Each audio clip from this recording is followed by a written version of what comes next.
Good morning, ladies and gentlemen. I hope I can say today good morning, friends, since we had a great and very intense day yesterday, as well as the networking dinner, which was a good energy and a level of engagement. So I hope we are already friends, all of us today.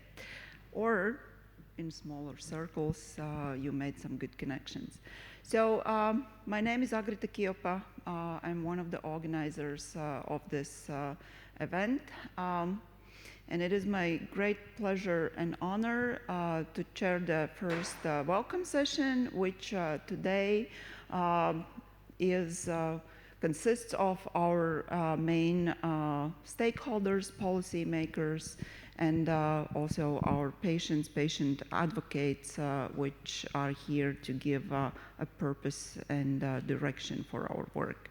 So with this, I would like to welcome to stage Raimonds Lapins, who is Deputy State Secretary at the Ministry of Economy and who has been instrumental in forging the network and also laying out the policies that allow the involved parties and companies to start directing their efforts towards the precision medicine. Thank you. Thank you very much. PMNET Forum team and private investors, private entrepreneurs have created one of the leading forums in the region in precision medicine. It's fantastic to see how the forum have attracted industry leaders, speakers, scientists over the years, over the 3 years to the Riga. For me, as a policymaker, it became one of the central think tank where we actually create innovative ideas how to boost economy, how to help to develop both science and industry. From this forum, over the 3 years, it have helped create education program, several. Riga Technical University, Latvian University, Riga Stradiņš University together have created both programs in high-performance computing. They have created programs in medicine, in biomedicine. Forum have helped to put on a table for Parliament law on data reusability. Such a broad discussion have helped to lead it and to reach the point when Parliament is actually willing to accept it. And for us as a foreign ministry, it have helped to create and focus support to research and development, specifically to science, and to create specific programs for medicine, which is not our day-to-day topic as a Ministry of Economics. So from my side, I would say that persistence creates excellence, and this is what we can learn from the team. So that's why I want again to thank all the team which is behind the scenes creating such a great forum, and for private entrepreneurs who are supporting this, which is actually driving the excellence of this forum. So eagerly, I'm going down the steps, sitting down and listening what will be going on today, participating in all the forum activities, and I am completely sure that the great ideas for next 3 years will be coming out of this forum too. Thank you very much. Thank you, Raimonds. Thank you.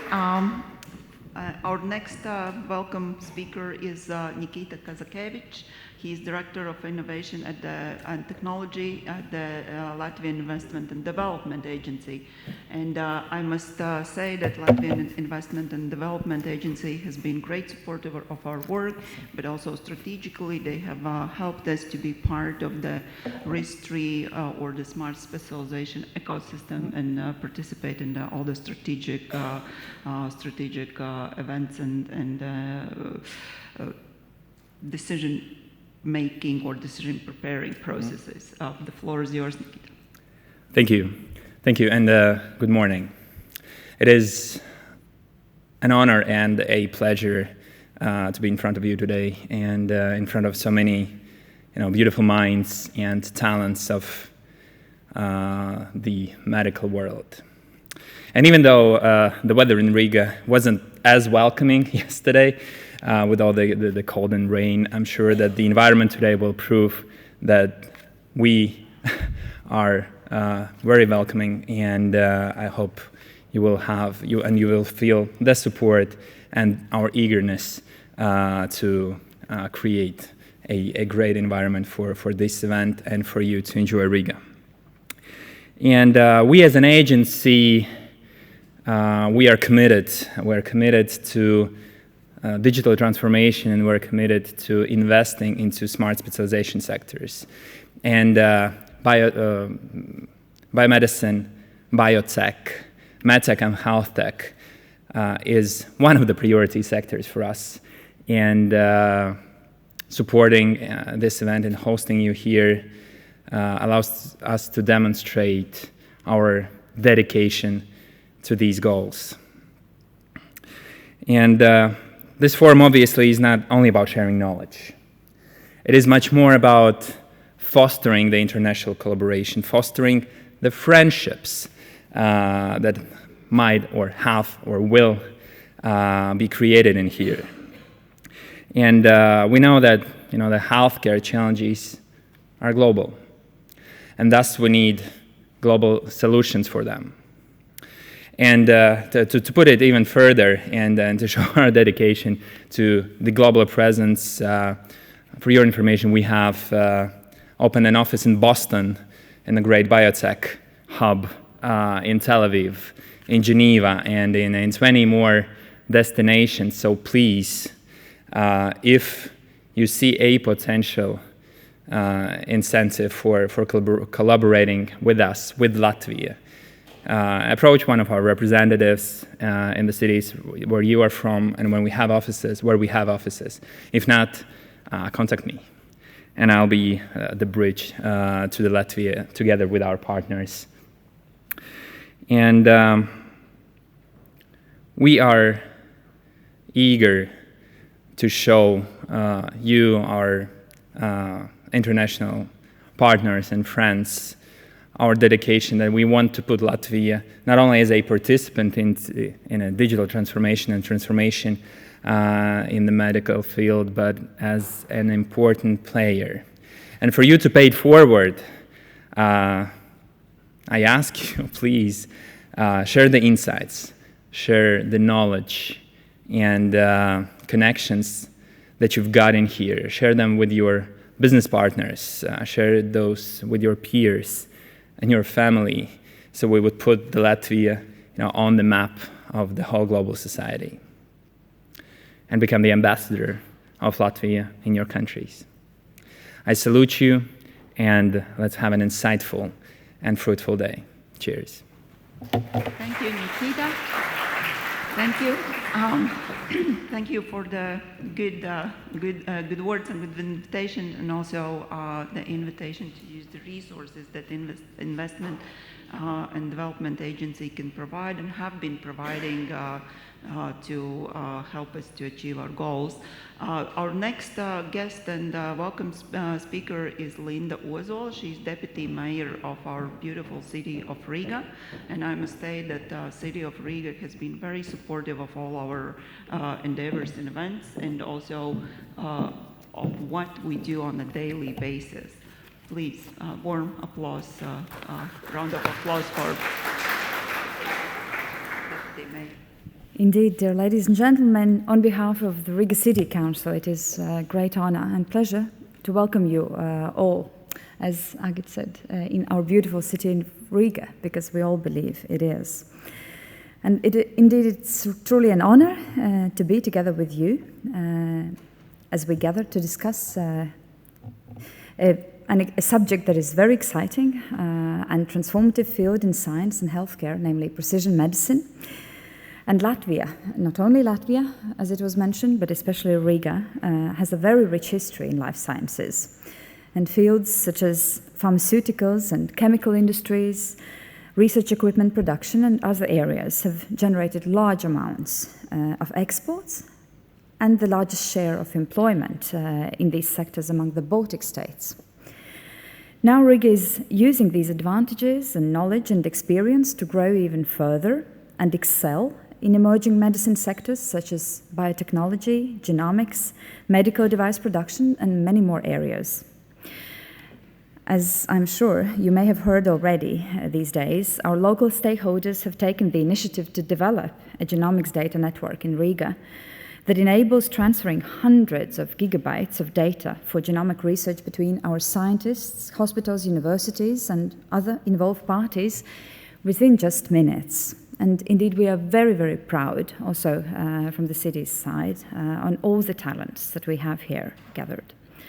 Precision medicine and life sciences, biomedicine as such, actually is among Riga's priority areas for development and new investment attraction. And therefore, it is our pleasure to host this Precision Medicine Networking Forum in our city. And a colleague of mine, who will speak right after me, I'm sure will elaborate more on this.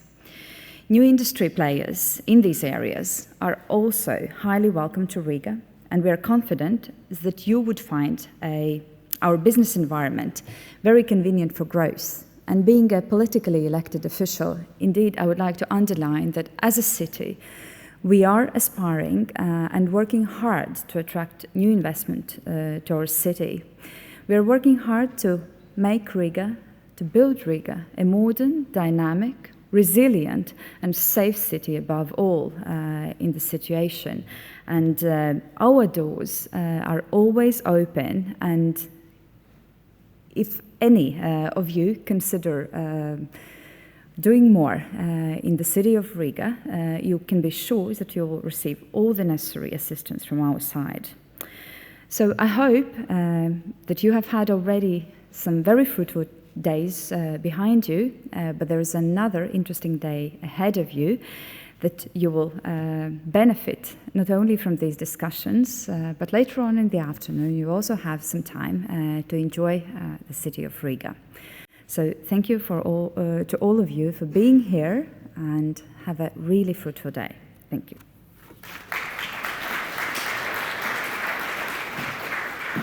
Thank you very much. Thank you. Our next welcome speaker is Fredis Bikovs, Managing Director of Riga Investment and Tourism Agency.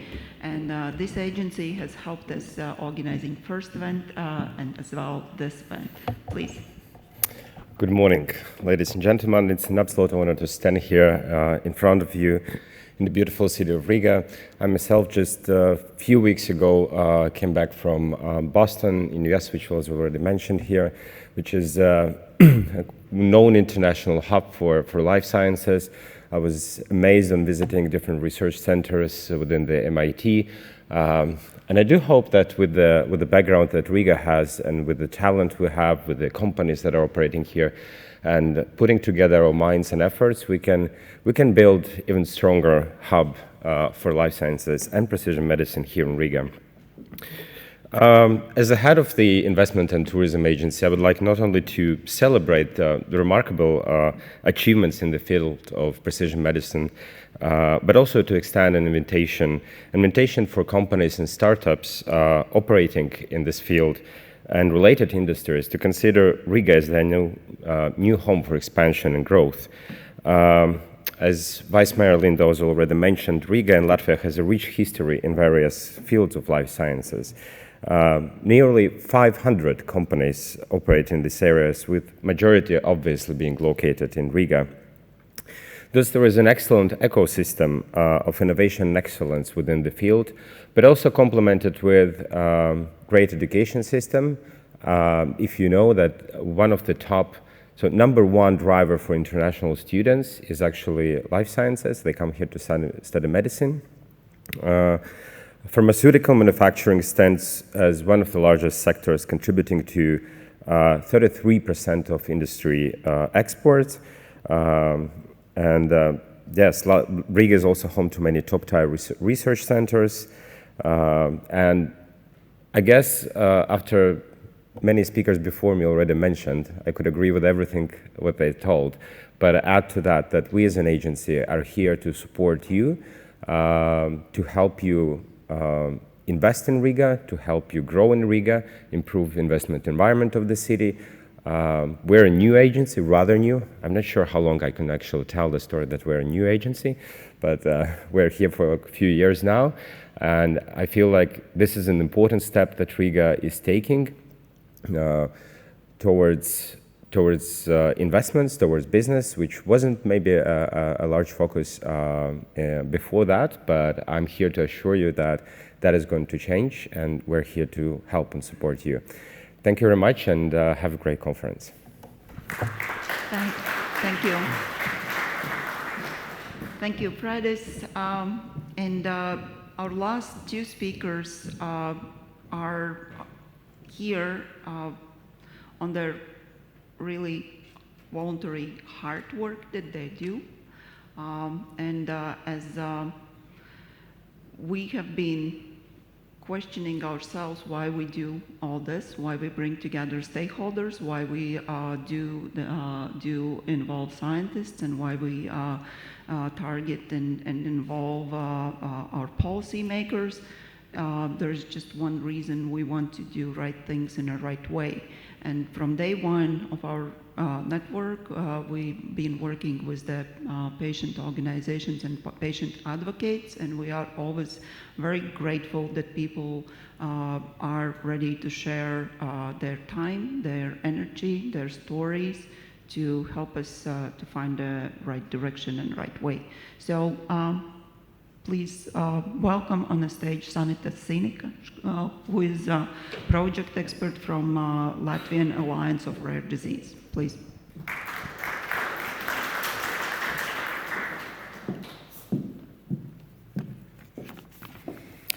Good morning, everybody. It's an honor for me to be here today. Yes, as I was told, I represent patients and patient organizations with rare diseases in Latvia, and we are glad, to be more and more involved in all healthcare discussions and decision-making processes. As you saw yesterday in this forum circle, patients are really in the center of healthcare. So actually, every patient needs to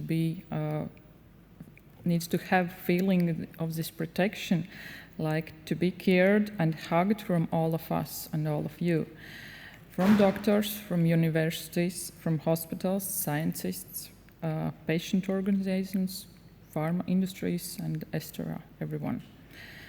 So because we are all connected, because everything you do, everything we do as patient organizations, we do it for one aim, for patients. So we have to cooperate, and I'm glad we are doing it today, to support each other, share good and bad experiences. First of all, as society members, as human beings. Because we all have the same main task in our life, to live. Not only the patients, but everyone. To live a healthy, happy life, whatever it means to each of us. I'm very grateful for healthcare innovations, and I believe that we will have more and more possibilities to live better as further we go. I believe there will be can instead of can't for every single patient in future. To get to the same, I encourage you to think now. Not only about coffee break, what soon will be, but why are you here? What is the reason why you are here today, and what else you can do for the patients to make their life better, today, tomorrow, after. If you ask me why I'm here, because my son has a rare disease called Angelman syndrome, and last year I was lucky to join the biggest NGO for rare diseases in Latvia, Latvian Alliance of Rare Diseases. So I'm here to learn, to talk, to represent patients with rare diseases and make one step closer to that aim. I wish good luck to all of you today and every day after, to cooperate us together, to be brave in your life, and work to go step by step closer to better life. Thank you, organizers, for this opportunity to take part in this and to listen patient voices. Thank you for your attention.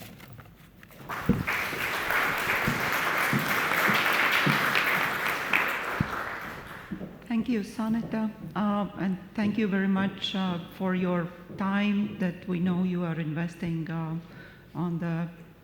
from the work that you do from the heart, and I hope that that will resonate.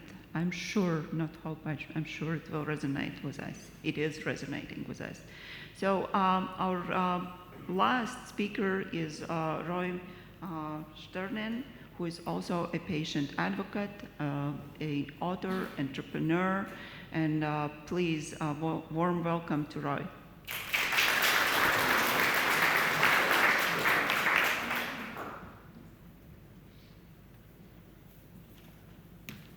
I have a disability, so it's taking me a longer time. Can I use one of your, or is it working? I think they work. All work? Is that so? Yes, thank you. Hi, good morning. My name is Roi. I am originally from Israel. We've been going through horrible times in the last few days. And I wanted to, first of all, thank you for your support, for Latvia as a country, for your support. We are really touched by it. I wanted to say that I feel awful today, not only because of what's happening in Israel, but because I am a chronically ill patient. And to be a patient means that you don't live your life and you have instances of illnesses or not feeling well. It's the other way around. You're living your life looking for those instances or hours that you feel well.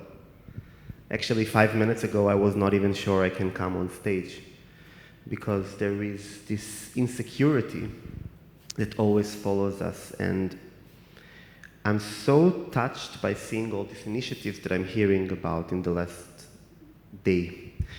And we're talking a lot about precision medicine, which is the future. It's wonderful. But I wanted to take it one step up, maybe a few steps up from the molecular, and go back for a second to the center of care, which is the patient.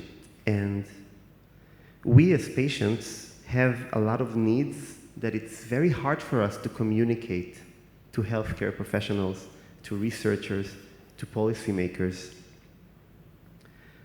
First of all, we want to be listened to.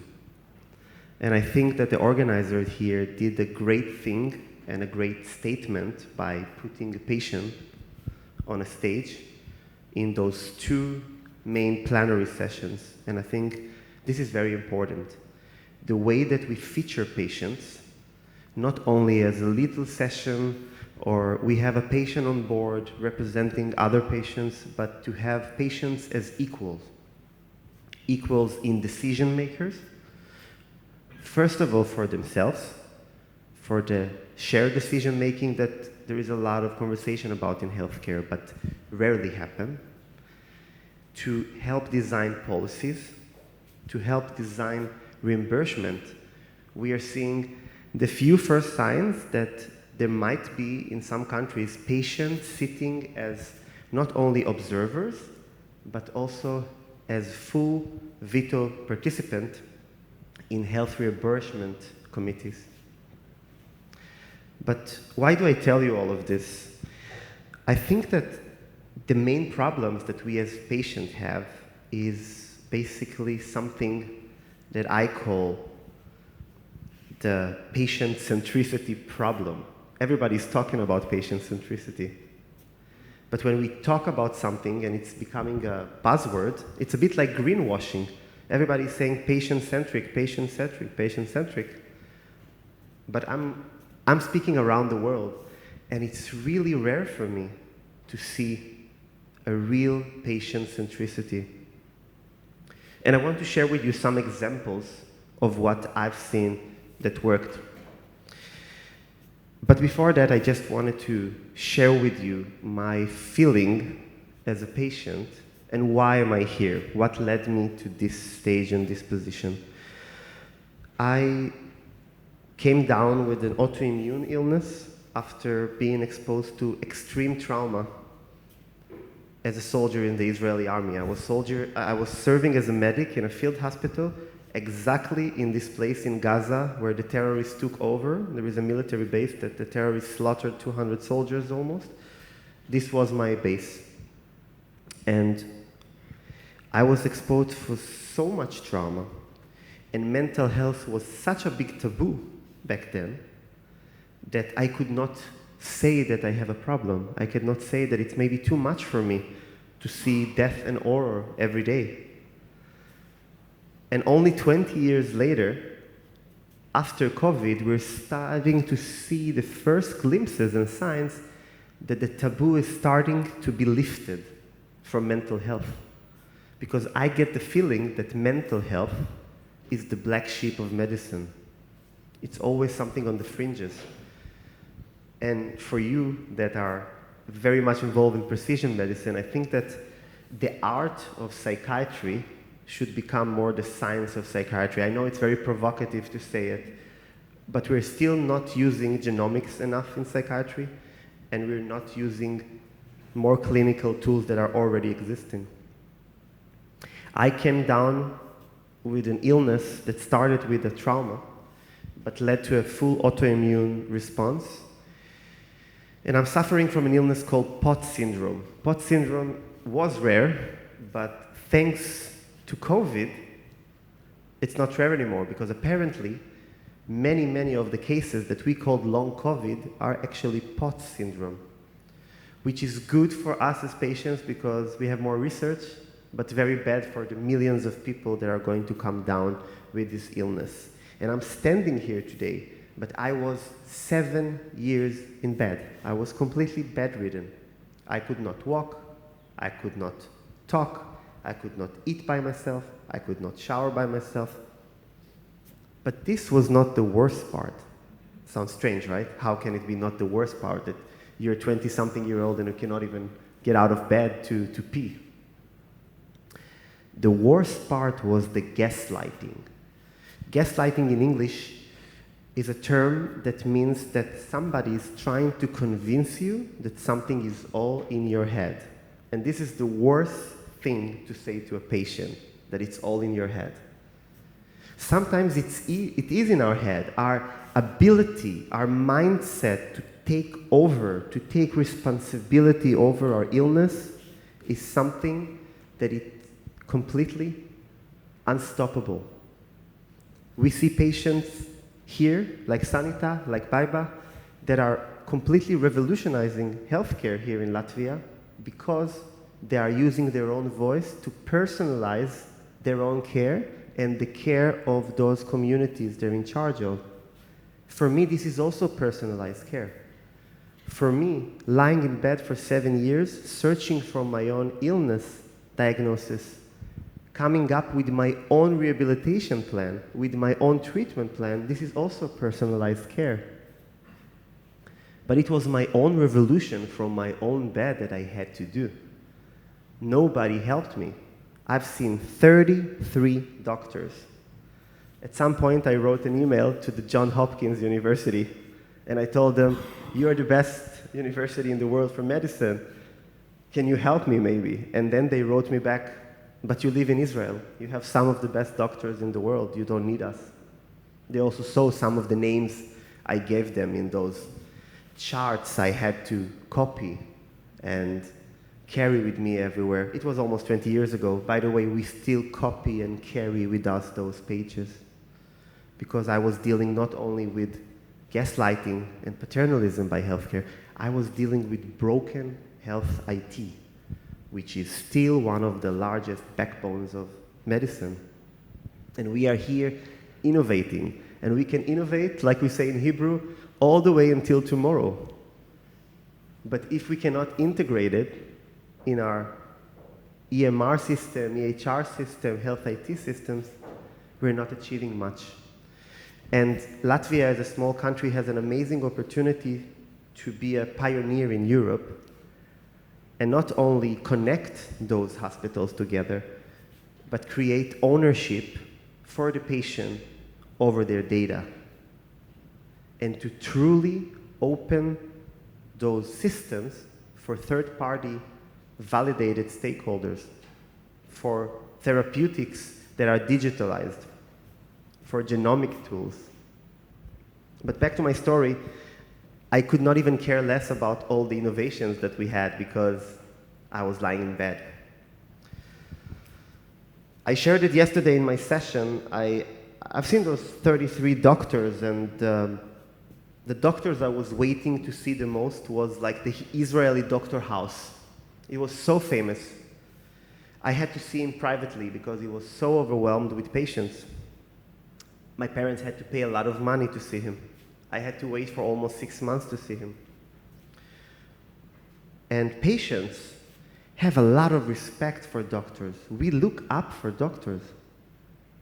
Every word coming of a mouth of a doctor can be make it or break it. It's a bit like a teacher. You can help motivate the patient for better lifestyle, for responsibility taken, or you can break the patient's spirit. And this doctor broke my spirit. He told my parents that I will never in my life walk again, marry a man or a woman, go to university, or have any meaningful life. He didn't have a diagnosis. He was just looking at my clinical case, and he said, you cannot get out of bed for 7 years. We don't have those genomic tools yet, but it's probably a rare genetic illness that we cannot treat. And the medical recommendation for my parents was buy him a nice mattress, connect him to a cable TV service, it was before streaming, and he can grow old with some respect and dignity. And if this child wants to see the sun once in a while, you can get him a wheelchair so he can make a little spin outside with a caretaker. And when you hear words like this as a patient, it's a death sentence. And when I heard this, I came back home and I had to make a choice. I had to heal myself or kill myself. And to be completely honest with you, and it's very taboo to talk about mental health, yeah, I had very bad thoughts that night. Luckily for me, I was too weak to do something about it. I said many times before that patients have so much resources. When the body fails you, your mind shows you the way, show you the light. We can do unstoppable things for ourselves. And in that night, all that I could do was to lay down in my bed and read a book because I could not turn off the light.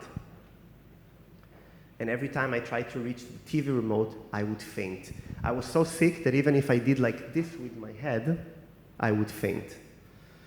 This illness was so severe, it was later featured on in Diagnosis on Netflix and on House. But back then, I didn't know what it is. The only book that I had next to me was a book that my brother bought me. It's called A Man's Search for Meaning by Viktor Frankl. And if I can recommend one book to read in your entire life, it will be this book. Dr. Frankl was a neurologist from Vienna, a Jewish guy. He was sent to Auschwitz, and he noticed something in Auschwitz, that some people, despite the conditions and the physical hardship, they're so strong and they're surviving. And some people are very strong physically when they arrive, and they don't survive. And what he found out is that people that have a meaning, have a purpose, have a direction, have unstoppable force. So after reading this book and closing it, I decided, who am I to harm myself after my grandparents survived the camp? And I started a journey, a crusade, firstly to diagnose myself, to fix myself, and then to fix healthcare. It took me almost 2 years of medical studies from my bed, but I diagnosed myself with POTS. I figured out I'm completely alone, not only in the medical sense, but also in the community sense. Patients are lonely. Patient wants to be listened to.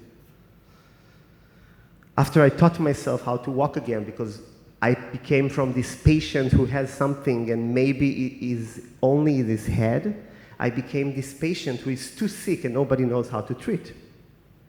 I had to design my own care, to personalize my own health, to use healthcare like a supermarket, to take this referral from this nice doctor, this medication from the other, this rehabilitation that is actually for something else. But I've made it. And then I founded the Israeli Society of POTS and Dysautonomia, which is the mother illness. But it was not enough for me, and I'm on a crusade to fix healthcare and to voice the voice of patients that have no voice. This is why I'm wearing this. I don't know if it's popular in Latvia, but this means that I have an invisible disability or illness. It's a UK project that is starting to catch around the world. And when you see somebody with the sunflower pin or lanyard or card, it means that you cannot see that on them, but they're fully disabled. Legally in Israel, I'm 100% disabled. Some days I cannot even get out of bed. This year I had a relapse and I was 3 months back to bed. Doctors told me it's going to take 2 years to learn how to walk again. I told them, give me 3 months. And this realization that our mindset can influence our body was life-changing for me. I realized that if we give back patients responsibility, like Viktor Frankl said, we can change healthcare. This is why I'm engaging in patient education and patient empowerment. This is the next level of centricity. Because if you give patient back the power, you improve health outcome. This is science. And I urge you, because you have wonderful universities here, to do 2 things. First of all, to incorporate patient education and empowerment programs. Second of all, to appoint a think tank of caretakers, patients, and professionals alike to come up with ideas that comes from within your organizations to solve your problems. I started something in Europe that I call the patient in residence. A patient in residence is somebody who is coming to an organization for 3 to 6 months, a bit like an outsider, with the power to influence, learning the problems, and represent the patient needs. The next level in some organization is a chief patients officer. And wouldn't it be wonderful if Latvia will be the first country in the world who will have a national chief patient officer? I think it can be completely pioneering and groundbreaking. A wonderful use case I've seen is when I was advising to Sheba Medical Center. It's one of the largest hospitals in my part of the world, and it's the top 10 ranked hospital in Tel Aviv, Israel. We figure out that the hospital is too big, and we cannot just appoint 1 patient in residence, which was me back at the time. It's not enough. So we offered everybody who is in the community of the hospital to volunteer, and we trained from each department of the hospital somebody that we call the human experience officer. Their job was to bring the problems and the processes that need to be changed from both caretakers, healthcare professionals, and patients. And they were not only doctors, some of them were nurses, some of them even in maintenance, IT. It's people that had passion, and the hospital management gave them a charter and gave them extra salary to do their jobs. And each department did different things. In the gastro department, they developed an educational program to improve the adherence and the preparation for some of the tests, because if a patient is not preparing for a colonoscopy, for instance, there are implications that cost time and money and complications. In the children's ward, it was more about empathy. In the geriatric care, it was more about loneliness. So how beautiful is this to bring it from the bottom and involve innovation? And I want to end with something that I think is super and maybe the most important. Medicine is about passion, but mainly about compassion. People who come to medicine want to save life, help people. They have the passion for it, but they also have the compassion for it.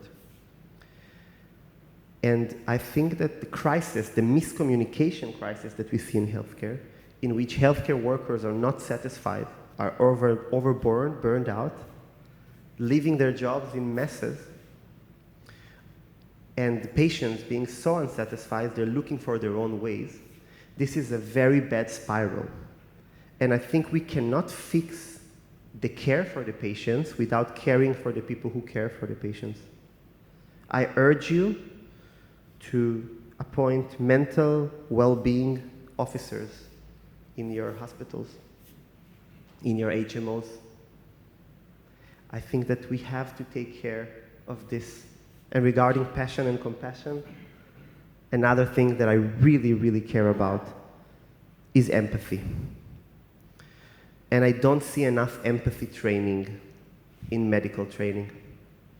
Patient can be trained for better adherence and outcomes, but also healthcare professional can be trained. I did my master thesis on it, and I found that with a very short intervention, you can teach empathy to healthcare workers. It sounds strange. How can you teach empathy? You can. You can teach empathy. You can constantly remind people why they do what they do. When they put on the stethoscope in the morning and the white coat, they put themselves a cape like Superman that can save life and give hope to people. And this reminder should be backed with caring for them and their mental well-being.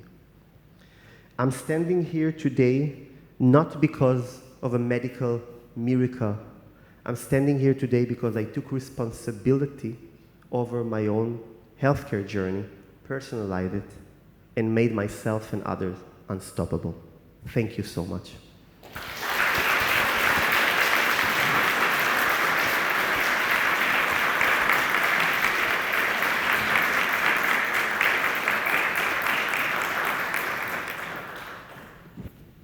Thank you, Roi, for really inspiring speech. I think we are taking it with us in our heart, and we will act on it. And let me conclude this session with a patient story that we have to show.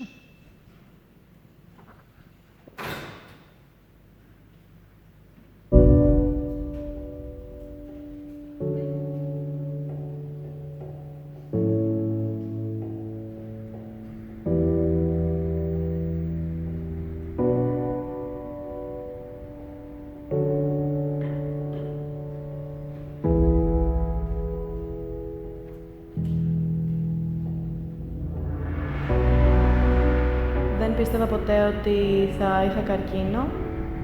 Για μένα, μετά το καρκίνο, άλλαξαν πάρα πολλές συνήθειες που είχαν. Είναι σχεδόν χαζό να μην ζούμε την κάθε μέρα σαν να μην υπάρχει αύριο, γιατί ποτέ δεν ξέρεις τι θα γίνει και γι' αυτό πιστεύω ότι πάντα ο καθένας πρέπει να ζει στο έπακρο και όχι να μιζεριάζει με πράγματα τα οποία λύνονται ή πράγματα τα οποία δεν είναι τόσο σημαντικά. Η διάγνωση μοιάζει βουνό, το οποίο όμως πρέπει μέρα με τη μέρα να σκαρφαλώσει κάποιος. Μετάνιωσα πράγματα που είχα κάνει, μάλλον μετάνιωσα τον τρόπο με τον οποίο ζούσα μέχρι τότε και με έκανε να γίνω πιο αυθεντικός στη ζωή μου από εκείνη τη στιγμή και μετά.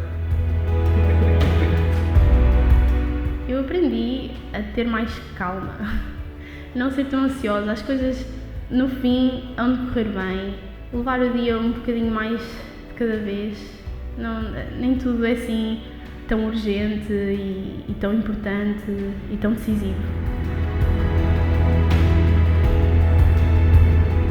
Ahora, con perspectiva y después de todos estos años, sí lo veo como una oportunidad para cambiar mi futuro, porque a partir de ahí tomé otras decisiones y bueno, hice otras cosas diferentes a las que seguramente no hubiera hecho de no haber sido diagnosticado de cáncer. Sobre todo lo que he aprendido a que hay que aprovechar la vida y, como decimos en España, a vivir que son los días.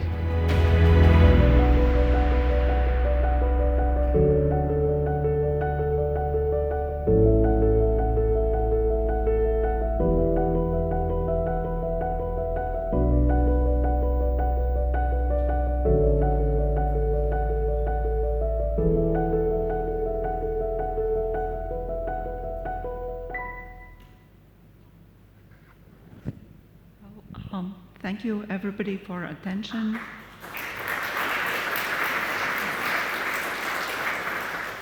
And let us begin our day with those words to heart. Let us be strong and we stand with Israel as much as with Ukraine. Thank you.